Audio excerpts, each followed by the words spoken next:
Welcome back to Dronacharya IAS YouTube channel. I'm Dr. Daman Benipal, and in this video lecture, we'll be discussing about the language panel recommendations. Well, this entire topic, it is important from GS paper 2 perspective, and along with this, we can relate this to our Indian society as well.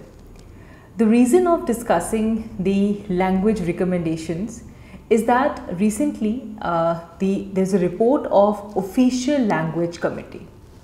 तो official language committee है which is headed by home minister.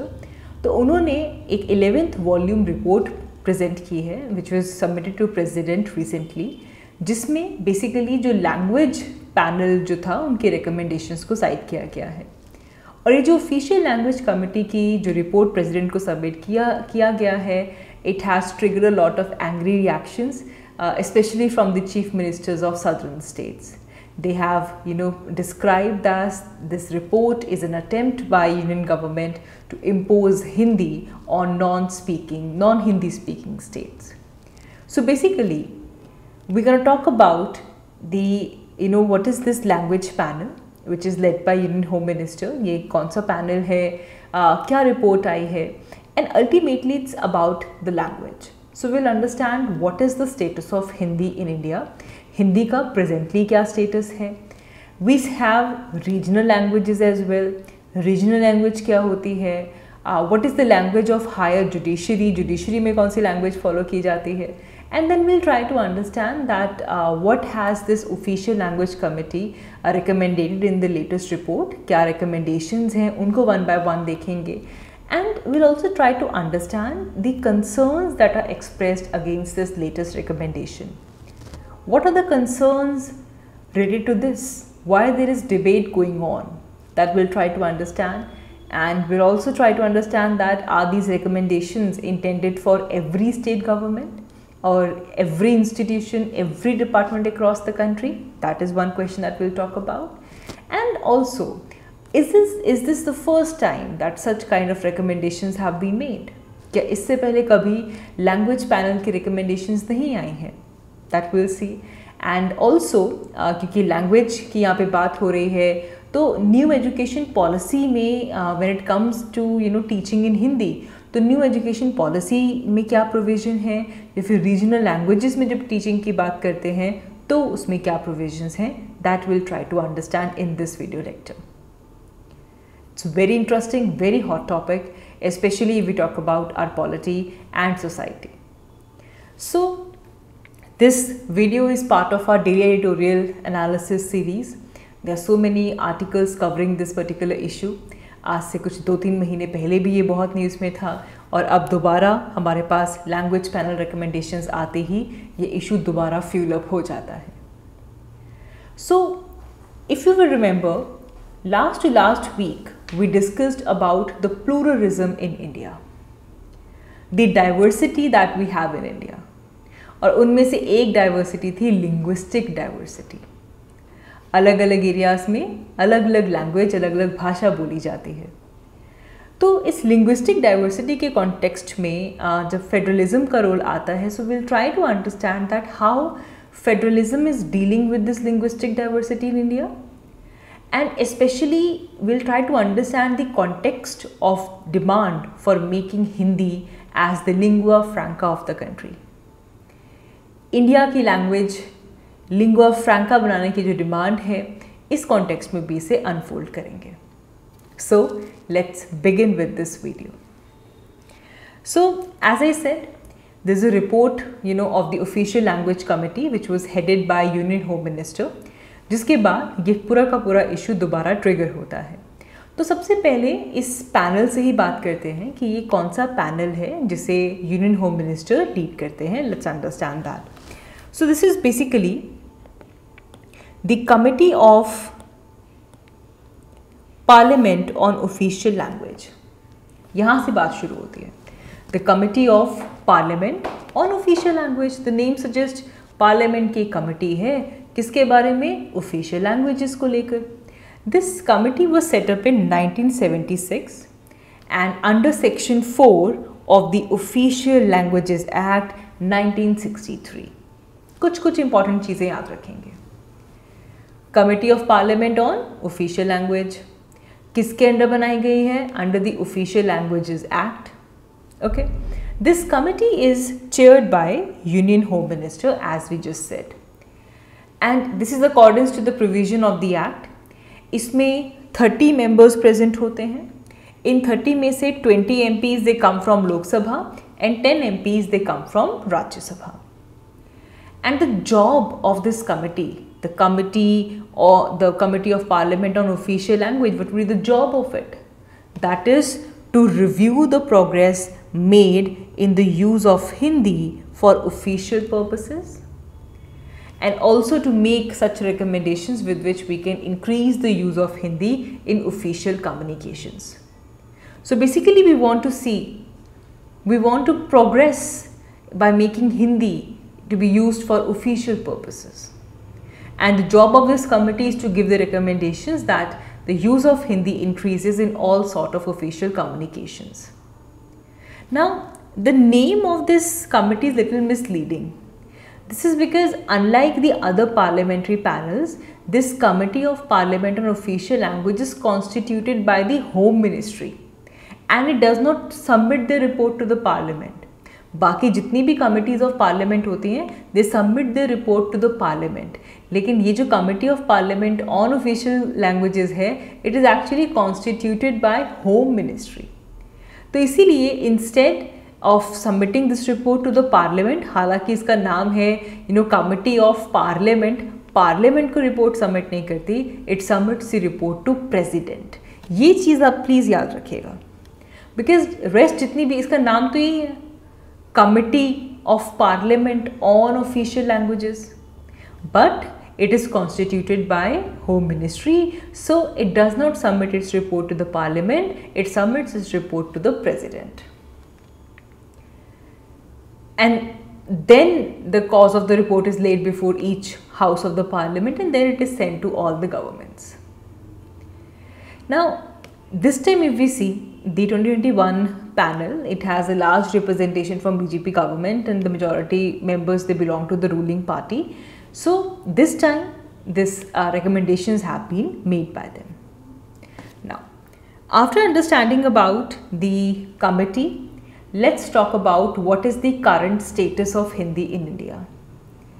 As I just said in the beginning of this video, India is a linguistically diverse country. We are culturally diverse, linguistically diverse. We have different faiths, different religions, different beliefs. So we are a diverse country and we believe in unity in diversity. So India being this linguistically diverse country, we have always celebrated our diversity. And even our constitution makers, they were very conscious of this fact. So therefore when it came to the topic of language, the topic of choosing the language in this entire issue was greatly debated in our constituent assemblies. So when we look at this debate, so we'll see that there was a division when it came to the language. जब language का issue आता था तो constituent assembly में हमें clear cut division देखने के लिए मिलता था, क्योंकि ऐसे members constituent assembly के जो ऐसी स्टेट से आए थे जहाँ पे हिंदी नहीं बोली जाती थी, they were opposing कि हिंदी को नेशनल लैंग्वेज ना बनाया जाए, बिकॉज दे वर फियर्ड कि इससे जो डोमिनेशन है वो हिंदी स्पीकिंग की हो जाएगी और जो रीजनल लैंग्वेजेस हैं उनकी जो इम्पोर्टेंस है वो ख़त्म हो जाएगी. तो ऐसे कॉन्स्टिट्यूएंट असेंबली के मेंबर्स जो कि नॉन हिंदी स्पीकिंग स्टेट्स से आ रहे थे वो इसे अपोज कर रहे थे. दे इंसिस्टेड, अच्छा ऐसे जो कि हिंदी को फेवर कर रहे थे, those were proponents of Hindi, उन्होंने ये कहा कि भाई आप इंग्लिश को अब नेशनल लैंग्वेज मत बनाइए क्योंकि English is the symbol of enslavement. तो इंग्लिश को जितनी जल्दी हो सके उतनी जल्दी एलिमिनेट कर दिया जाए. देयर वर ऑल्सो डिमांड्स कि इंडिया में संस्कृत को ऑफिशियल लैंग्वेज बना दिया जाए. And some they were favouring कि नहीं भाई संस्कृत नहीं, हिंदुस्तानी को नेशनल लैंग्वेज बनाया जाए. तो कहने का मतलब ये है कि लैंग्वेज का ये जो टॉपिक है सिर्फ आज के टाइम पे नहीं, इवन कॉन्स्टिट्यूएंट असेंबली में भी, हमारे कॉन्स्टिट्यूशन मेकर्स के अंदर भी इसे लेकर काफ़ी डिबेट एंड डिस्कशंस हुई हैं. अल्टीमेटली एक कॉम्प्रोमाइज़ होता है. ये डिसाइड किया गया कि the constitution will speak only speak of an official language and not national language. फर्क हो गया कि भाई हम ऑफिशियल लैंग्वेज की बात करेंगे, नेशनल लैंग्वेज की बात नहीं करेंगे। नेशनल लैंग्वेज मतलब कंट्री की लैंग्वेज, ऑफिशियल लैंग्वेज मतलब आपके जो ऑफिशियल जो डिपार्टमेंट्स में, मिनिस्ट्रीज़ के बीच में जो लैंग्वेज यूज़ की जाती है उसके लिए आप कौन सी पर्टिकुलर लैंग्वेज चूज़ करेंगे। तो ये डिसाइड किया गया that in constitution will only talk about the official language, not the national language. There is the difference in that and it was said that Hindi will be the official language of the union. लेकिन क्योंकि independence तक English चल रही थी तो English को अगले 15 साल तक के लिए यूज़ किया जाएगा, फिर इंग्लिश को ख़त्म करके हिंदी को ऑफिशियल लैंग्वेज के तौर पे यूज़ किया जाएगा। So Constitution said that after 15 years, Parliament by law will decide on the use of English, which is basically Official Languages Act 1963. ठीक है, एक तो ये बात हो गई। उसके अलावा अगर हम कॉन्स्टिट्यूशन में आर्टिकल 343 देखें तो उसमें कहा जाता है कि यूनियन की जो ऑफिशियल लैंग्वेज है that should be Hindi. This is written in our constitution that union's official language would be Hindi in Devanagari script. तो आप मुझे बताइए कमेंट बॉक्स में लिखकर, I really read the comment box and I really appreciate those who comment under it, that article 343 it talks about national language और official language. So Article 343 talks about official language, which is Hindi in Devanagari script. Article 343, official language, Hindi in Devanagari script. I would really appreciate if you can write that for me in the comment box. Now, if we talk about the international form, जो हमारे Indian numerals हैं, they are used for official purposes. The international form of it. And if we look at the stats and the data, so Hindi is spoken by almost 57% of the Indians, and out of which 43% of the people, they report that Hindi is their mother tongue. This is according to the census 2011. So therefore majority people they speak Hindi, so Hindi is the official language, not the national language. हमारे constitution में official language लिखा है, national language नहीं लिखा है। Official language है हिंदी, किसमें? Devanagari script में। क्लियर है? ओके, ये तो हो गया ऑफिशियल लैंग्वेज। तो हिंदी का स्टेटस क्या है? हिंदी इज ऑफिशियल लैंग्वेज, ठीक है। बट फिर हमारे पास रीजनल लैंग्वेज भी तो होती हैं। अब कॉन्स्टिट्यूशन में यूनियन की ऑफिशियल लैंग्वेज है हिंदी, लेकिन कॉन्स्टिट्यूशन में स्टेट्स की ऑफिशियल लैंग्वेज के लिए कुछ नहीं कहा गया। It does not provide for the official language of the states. हालांकि ये कहा जाता है कि जो स्टेट लेजिस्लेचर हैं it can adopt one or more languages that belong to that particular state, और they can choose Hindi as the official language of the state. तब तक जब तक स्टेट लेजिस्लेचर कोई लैंग्वेज चूज नहीं करती तब तक के लिए इंग्लिश उनकी ऑफिशियल लैंग्वेज के तौर पे कंटिन्यू रहेगी। तो अब यहाँ पे पावर किसके पास चली जाती है? स्टेट लेजिस्लेचर के पास, कि वो चूज़ करें, एक कर लें, एक से ज़्यादा कर लें ऐसी लैंग्वेजेस जो उनकी स्टेट में बोली जाती हैं, या फिर आप हिंदी को चूज़ कर सकते हैं अपनी ऑफिशियल लैंग्वेज के तौर पे फॉर द स्टेट, नहीं तो इंग्लिश जो है वो आपकी ऑफिशियल लैंग्वेज कंटिन्यूड रहेगी। जिसके बाद जो स्टेट गवर्नमेंट्स हैं उन्होंने अपनी अपनी रीजनल लैंग्वेजेस को अडॉप्ट किया। आंध्र प्रदेश में Telugu is the regional language. अच्छा, मेघालय, अरुणाचल प्रदेश, नागालैंड, यहाँ पे इंग्लिश रखा गया है। जम्मू एंड कश्मीर में Urdu is the regional language, Kashmiri नहीं, उर्दू जो है वो वहाँ पे रीजनल लैंग्वेज है। गोवा में मराठी और कोंकणी बोली जाती है, गुजरात में हिंदी और मराठी है। देन आपके जितने ये मेजर हिंदी स्पीकिंग स्टेट्स हैं, हिमाचल, उत्तर प्रदेश, उत्तराखंड, मध्य प्रदेश, छत्तीसगढ़, बिहार, झारखंड, हरियाणा, राजस्थान, यहाँ पे हिंदी है। पंजाब में पंजाबी है, उड़ीसा में उड़िया है, वेस्ट बंगाल में बंगाली बोली जाती है, आसाम में असमीज़ है, केरला में मलयालम है। तो तो हर एक स्टेट ने अपने अपने तौर पे रखा, कुछ ने हिंदी को चूज़ कर लिया, कुछ ने इंग्लिश को चूज़ कर लिया, किसी ने अपनी रीजनल लैंग्वेज को ले लिया। तो याद आपने क्या रखना है, याद आपने ये रखना है कि यहाँ पे पावर स्टेट लेजिस्लेचर के पास है कि वो एक पर्टिकुलर लैंग्वेज को चूज़ करे। And there is no compulsion for the state to choose the language from the 8th schedule. ऐसा नहीं है, ये मत आप वो कर लीजिएगा कि ओके हमारे 8th शेड्यूल के अंदर जो लैंग्वेजेस हैं कि उनमें से ही चूज़ करनी है। नो, ऐसा नहीं है। This statement is important. See इसी तरह की स्टेटमेंट पेपर में आ सकती है। फर्स्ट स्टेटमेंट में हमने लिख दिया कि ये state legislature can choose their official language for the state. Second statement, that language has to be chosen from the 8th schedule of the constitution. Second statement would be wrong. There is no compulsion for the state to choose the language from the 8th schedule. समझ में आ गई ये बात? There is no compulsion to choose the language from 8th schedule. So any 2 or more states, they're free to use Hindi. अगर उनको English choose नहीं करनी है तो वो हिंदी चूज़ कर सकते हैं। They can communicate between them. तो अगर 2 स्टेट्स को आपस में बात करनी है सो दे कैन एग्री कि भाई अगर तो इंग्लिश में हो रहा है तो इंग्लिश में हो रहा है, otherwise they can agree to choose Hindi. This is how the regional language is decided.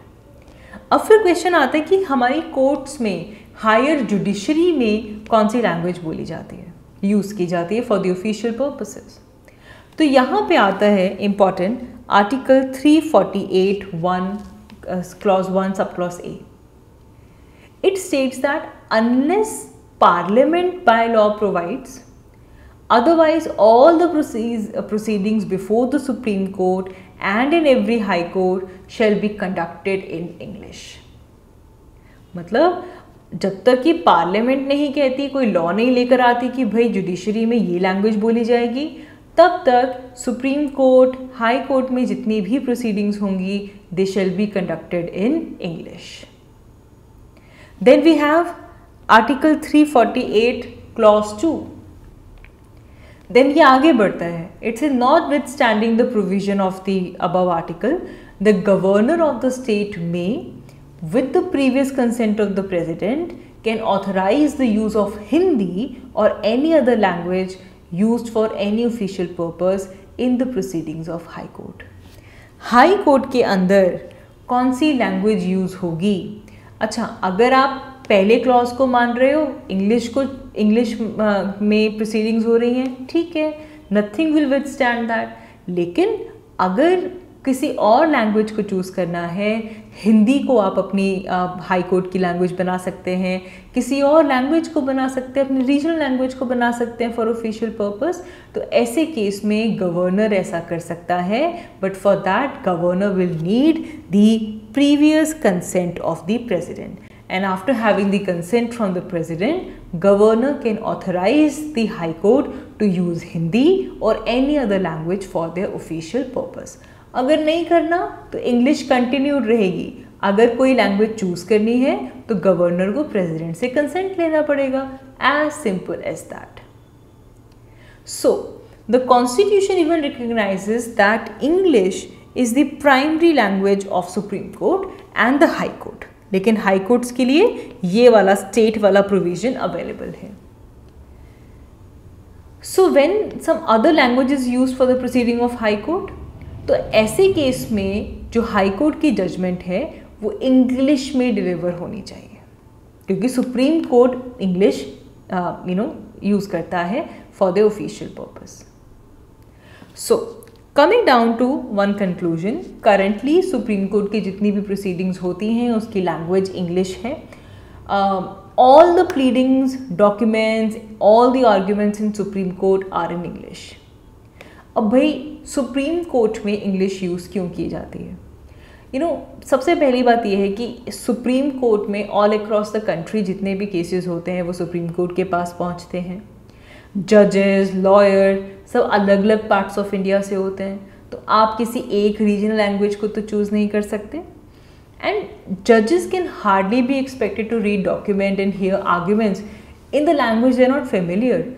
Suppose कोई जज है and the judge is from let's say South India and somebody is coming from let's say Punjab and giving their arguments there, तो communication ही नहीं हो पाएगा।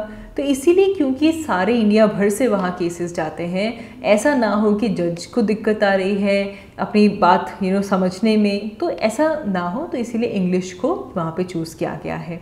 So without the use of English, it would be very impossible for them to discharge their duty. So all the judgments of Supreme Courts are delivered in English. ठीक है. हालांकि एक interesting बात यह है कि बिल्स पार्लियामेंट के अंदर इंट्रोड्यूस किए गए हैं, जैसे कि we have the high court use of official language bill 2016, supreme court, high court, district court use of official language bill 2018. इन सब में जो रीजनल लैंग्वेजेस हैं उन्हें यूज़ करने की बात की गई है. बट अगर हम सुप्रीम कोर्ट की बात करें, उनके लिए भी ये क्लॉज लगाया गया है, but as of now nothing has come out of these bills. ठीक है. देन मूविंग अहेड, अब करंटली हम इस इशू की बात क्यों कर रहे हैं, बिकॉज हमने शुरुआत में कहा कि जो ऑफिशियल लैंग्वेज कमेटी थी विच is headed by home minister, उन्होंने अपनी लेटेस्ट रिपोर्ट सबमिट की है प्रेसिडेंट को. तो अब देखते हैं कि इस रिपोर्ट में मेजर रिकमेंडेशंस क्या की गई हैं. अब पहली चीज़ ये जान लीजिए कि इस कमेटी की रिपोर्ट का जो कंटेंट था उसे पब्लिक डोमेन में नहीं लाया गया है, but the sources which are close to committee they said that कि कमेटी ने तकरीबन 100 रिकमेंडेशंस दी हैं. लाइक सबसे पहले अगर हम बात करें IITs की, IIMs, सेंट्रल यूनिवर्सिटीज़ जितनी भी हिंदी स्पीकिंग स्टेट्स में हैं, वहाँ पे Hindi should be made the medium of instruction. All the IITs, IIMs, central universities which are present in the Hindi speaking states, their Hindi should be made the medium of instruction.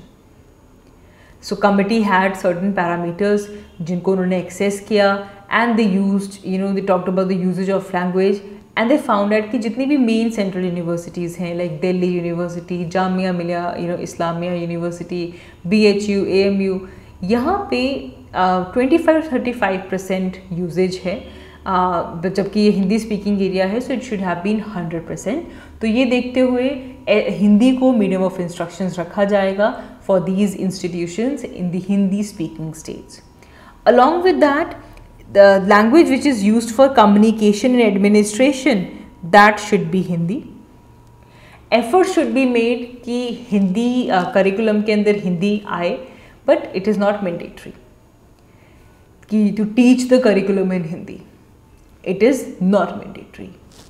Then UP, Uttarakhand, MP, Bihar, Haryana, Rajasthan, यहाँ पे तो already उनकी जो lower courts हैं वो हिंदी को use करती हैं. यहाँ पे तो जो ऑफिशियल लैंग्वेज है वो हिंदी रखी गई है. इसके अलावा बाकी स्टेट्स की जो हायर कोर्ट्स हैं वहाँ पे जो प्रोसीडिंग्स होती हैं they can be recorded in English और the regional language, but they should make Hindi translations available as well. तो मतलब जो भी हाई कोर्ट का वर्डिक्ट आता है और in terms of the other state, तो उसको आप ट्रांसलेट कीजिए हिंदी के अंदर भी. हालांकि प्रोसीडिंग इंग्लिश और रीजनल लैंग्वेज के अंदर हो सकती है.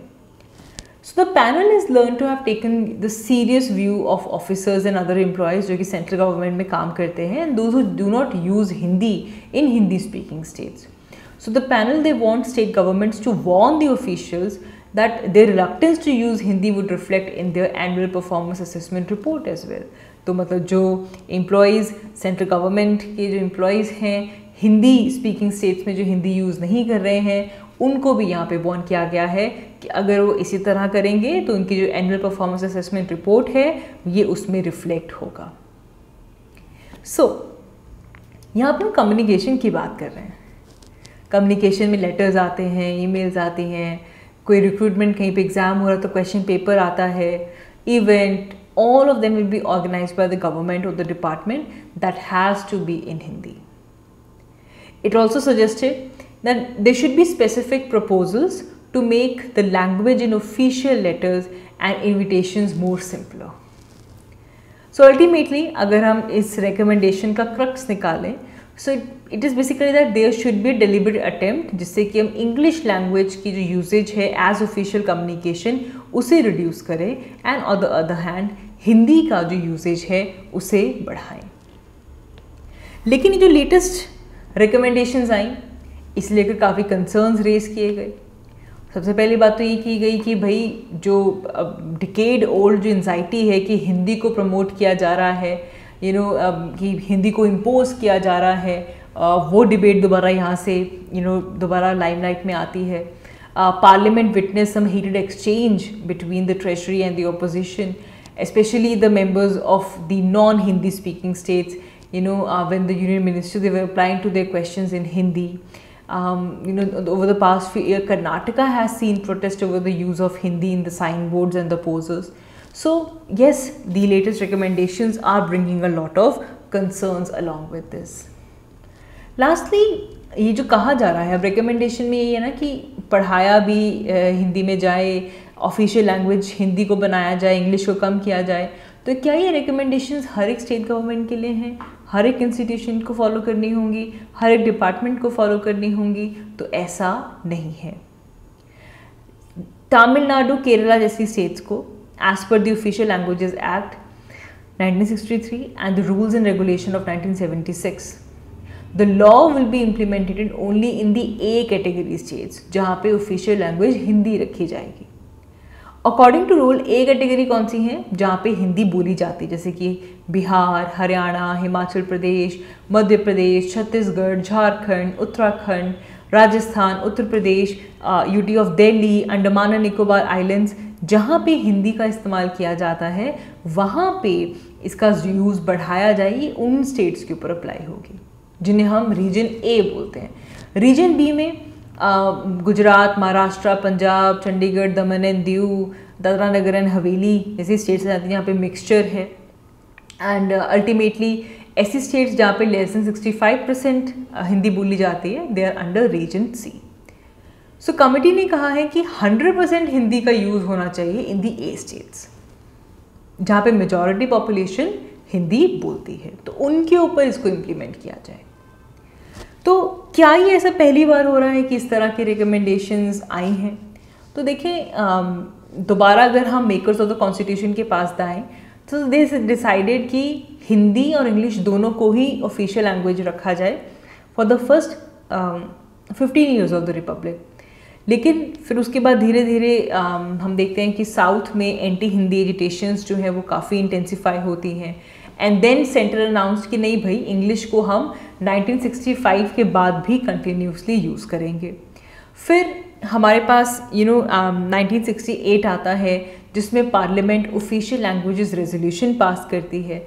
एक कॉम्प्रिहेंसिव प्रोग्राम बनाया जाता है कि किस तरह हिंदी के अंदर जो हिंदी का इंडिया के अंदर हिंदी का जो यूज़ है फॉर ऑफिशियल पर्पसेस उसे इंक्रीज़ किया जाए. So with the active promotion of Hindi, which is mandated by Article 351 of the Constitution, फिर हमारी जिस कमेटी की हम बात कर रहे हैं, ऑफिशियल लैंग्वेज कमेटी को सेटअप किया गया कि भाई ऑफिशियल कम्युनिकेशन के अंदर हिंदी के यूज़ को किस तरह प्रमोट किया जाए. और फिर अपनी रिपोर्ट्स इन्होंने सबमिट की. 1987 में पहली रिपोर्ट सबमिट की. फिर 2011 में इसकी जो रिपोर्ट थी, जो कि उस टाइम के home minister P Chidambaram head कर रहे थे, तब भी कुछ 117 रिकमेंडेशंस दी गई, जिसमें ये कहा गया कि जो कंप्यूटर्स हैं गवर्नमेंट ऑफिस के अंदर, उसके अंदर भी हिंदी का यूज़ जो है वो इंक्रीज़ किया जाए. बट अगैन ये जो रिकमेंडेशन थी इसे क्रिटिसाइज़ किया गया. तमिलनाडु जैसे सदर्न स्टेट्स में इसको लेकर काफ़ी कंसर्न्स रेज किए गए एंड दे बेसिकली एलिज कि भाई ये तो अटेम्प्ट हो रहे हैं हिंदी को इम्पोज करने के. ठीक है. लास्टली जो हमारा न्यू एजुकेशन पॉलिसी से हम बात कर रहे थे कि जब हम बोल रहे हैं कि हिंदी में पढ़ाइए या फिर अदर रीजनल लैंग्वेजेस में पढ़ाइए, बेसिकली इंग्लिश का यूज़ कम कर दीजिए, तो न्यू एजुकेशन पॉलिसी के साथ ही किस तरीके से सिंक करता है. तो 2020 में ऑलरेडी इस इशू को लेकर न्यू एजुकेशन पॉलिसी काफ़ी कंट्रोवर्सी फेस कर चुकी है. सदर्न इंडिया के पॉलिटिशियंस ने एलिज किया है कि भाई आप संस्कृत के ऊपर हिंदी को इम्पोज करने की कोशिश कर रहे हैं. सेंटर ने कहा है कि नहीं, they are only promoting the regional languages. So अगर हम नेशनल एजुकेशन पॉलिसी की बात करें तो ये कहता है कि टिल क्लास 5 और टिल क्लास 8 जो मोड ऑफ इंस्ट्रक्शन होना चाहिए that should be mother tongue और द रीजनल लैंग्वेज. ठीक है. और जो 3 लैंग्वेज फॉर्मूला है that will be implemented keeping in mind कि इंडिया एक मल्टी लिंग्विस्टिक कंट्री है and it will promote the national unity as well. तो हमारी जो नेशनल एजुकेशन पॉलिसी है, it stated that there will be greater flexibility in the 3 language formula, कि भाई किसी भी स्टेट के ऊपर कोई एक पर्टिकुलर लैंग्वेज को इम्पोज नहीं किया जाएगा. All the 3 languages will be learn by the children. That will be the choice of the state, their region, and of course the student themselves. So as long as the 2 languages should be the native of the India. ये national education policy में इसका solution आया कि हम 3 language formula लेकर आएंगे. Right. So I hope this entire topic of understanding the language panel recommendation, the issue about official language and how official language is different from national language would have been clear from this particular video. अगर आपको ये video अच्छी लगी, please do like. I'll see you all in my next one. Thank you so much.